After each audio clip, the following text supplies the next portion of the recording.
All right, President-elect Trump is threatening tariffs on all imports from Mexico, Canada, and China when he gets into office.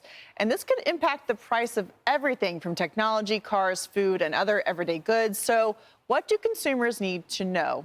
Trump economic advisor Stephen Moore joins us now. So, Stephen, the Wall Street Journal is warning about this way, saying Trump's tariffs will refill the swamp.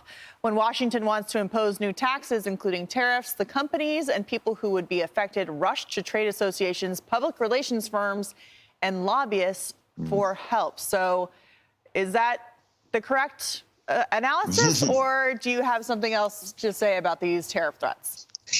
Hi, Katie. Happy holidays. Well, listen, I think that it's unlikely that we're going to see 25% tariffs on Mexico and Canada. We do have a free trade agreement, after all, that was negotiated by Donald Trump. I think what's going on here, Katie, is Trump is using this tariff threat to get Canada, Mexico, and China to cooperate in terms of stopping the importation of these deadly drugs into this country. And he's made it very clear these three countries should be and could be doing more to keep fentanyl and other drugs out of the United States. And so I think this is classic Trump. He uses the threat of tariffs to get an advantage and to also pursue America's interests. So that's, I think, the likely outcome of this is that I think you're going to get more cooperation on the border from Mexico and Canada. I can't say, though, about China, because China is an enemy of the United States, unlike Canada and Mexico.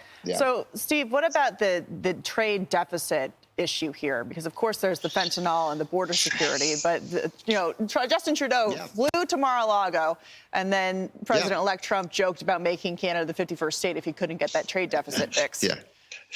Yeah, he wants Wayne Gretzky to be the next prime minister of Canada. I thought that was a great line by the president. Listen, it is true that some of these countries are cheating against the United States, that we don't have fair trade with some of these countries. And I think Trump is basically saying, bring down your tariffs, stop discriminating against American products, which is something I think the American workers want to see. Look, I'm a free trade guy, but all countries have to be lowering their tariffs. We have some of the lowest tariffs in the world. So when it comes to the countries talking about these negotiations, small businesses here at home are feeling optimistic about the economy after Trump's win. The optimism index has risen in anticipation of Trump 2.0. So do the tariffs play into this? Are they not concerned about them actually going through? What does this mean?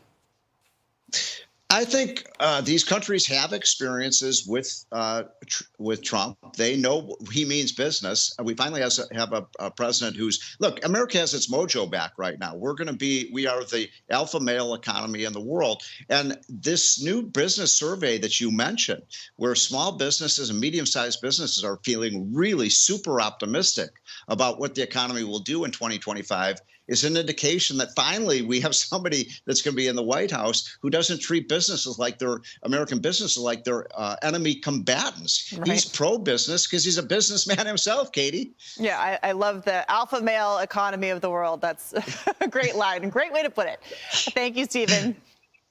Katie, you have a good one. Have a good weekend. You too. Take care. Thank you. You too.